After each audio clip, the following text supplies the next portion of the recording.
उत्तर प्रदेश में बीजेपी 80 की 80 सीटों पर जीत दर्ज करना चाहती है, लेकिन 2019 में 64 सीटों पर जीतने वाली बीजेपी और उसके सहयोगी दल क्या 80 सीटों पर जीत दर्ज कर पाएंगे? क्या ये सब बिल्कुल आसान लग रहा है? ऐसा लगता तो नहीं है, क्योंकि अगर इंडिया में यानी गठबंधन में सीट शेयरिंग सही से हो गई तो बीजेपी को अपनी मेहनत को कई गुना और बढ़ाना होगा और मुस्लिमों के वोट को अपने पाले में किए बिना ये मुमकिन फिलहाल नजर नहीं आ रहा। इसलिए बीते एक साल से बीजेपी लगातार पसमानदा मुसलमानों को अपने साथ जोड़ने का प्लान बना रही है। जिन सीटों पर मुस्लिम बाहुल्य है, यानी जो सीटें मुस्लिम बाहुल्य है, जहां बीजेपी लगातार मुस्लिमों के बीच संवाद कार्यक्रम कर रही है, आगे बढ़ने से पहले उत्तर प्रदेश में मुस्लिम बाहुल्य सीटों के बारे में भी आपको बता देते हैं, क्योंकि ये वो सीटें हैं जिस पर बीजेपी पूरा का पूरा फोकस इस वक्त कर रही है। उत्तर प्रदेश की मुस्लिम बाहुल्य सीटें कौन कौन सी हैं और कितने प्रतिशत वहां मुसलमान हैं? मुरादाबाद सबसे पहला नंबर, 50% से ज्यादा है। रामपुर में 50% से ज्यादा मुसलमानों की आबादी है। वहीं बिजनौर में 43%, सहारनपुर में 42%, मुजफ्फरनगर में 40%, अमरोहा में 40%, बहराइच 33%, बरेली 34%, मेरठ 34% और बलरामपुर में कुल 37% मुस्लिमों की आबादी है। और यही वजह है कि उत्तर प्रदेश में मुसलमानों को साधने की कोशिश इस वक्त बीजेपी जोर शोर से कर रही है। पसमानदा मुसलमानों में कौन कौन आते हैं? पसमानदा मुसलमानों में जो कैटेगरी है उसमें जुलाहे, धुनिया, घासी, कसाई, तेली, धोबी आदि को देश में मुस्लिम समाज के भीतर निचली जातियों में गिना जाता है। भाजपा और प्रधानमंत्री नरेंद्र मोदी के फोकस में ये वर्ग लंबे समय से चले आ रहे हैं। नरेंद्र मोदी ने दरअसल हैदराबाद में 2022 और जनवरी 2023 में हुई दिल्ली की भाजपा कार्यकारिणी बैठक में पसमानदा मुसलमानों का जिक्र किया, आपको याद भी होगा। दरअसल उत्तर प्रदेश में सपा हो या बसपा हो या फिर हो कांग्रेस, तीनों ही दलों का फोकस मुसलमानों पर हमेशा से रहा और खास तौर पर मुस्लिम इन तीनों ही दलों के वोटर्स भी रहे।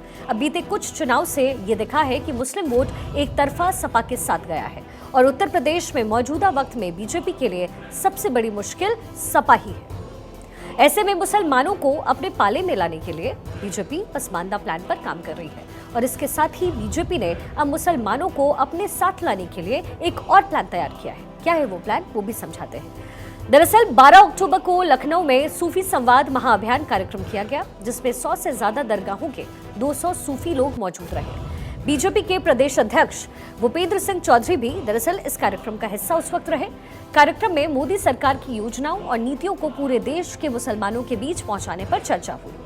पसमानदा और सूफी को जोड़ने के कार्यक्रम की शुरुआत तो यूपी से ही हुई है, लेकिन खास बात ध्यान रखिए कि 5 राज्यों में विधानसभा चुनाव भी होने हैं और 2024 में लोकसभा चुनाव।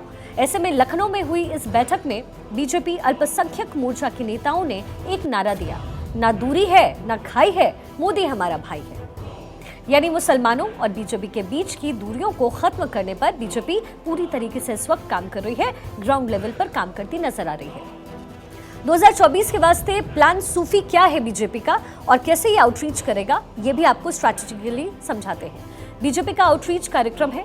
22 राज्यों में सूफियों तक पहुंचने के लिए ये समितियां बनाई गई है। मुस्लिम वोटर्स तक पहुंचने की प्लानिंग का हिस्सा है। 10,000 सूफी दरगाहों को जोड़ने की तैयारी बीजेपी कर रही है। मुस्लिमों से मिलने जाएंगे सांसद और विधायक, मुस्लिमों की समस्याओं का वहां पर समाधान किया जाएगा और कहीं ना कहीं इस वर्ग को जोड़ने की कोशिश बीजेपी की तरफ से, भाजपा की तरफ से और प्रधानमंत्री मोदी की तरफ से होगी, न केवल 2024 के लिए बल्कि 2023 में होने वाले 5 राज्यों के विधानसभा चुनाव के लिए भी। तो चलिए, ये बात तो हुई मुस्लिम के लिए पसमानदा और सूफी प्लान की, लेकिन बीजेपी जिन 14 सीटों पर फोकस इस वक्त कर रही है, जहां बीजेपी को हार मिली, वहां नेताओं की ड्यूटी लगाकर पार्टी ने एक रिपोर्ट मांगी थी, जो रिपोर्ट अब तक बीजेपी को मिली नहीं है।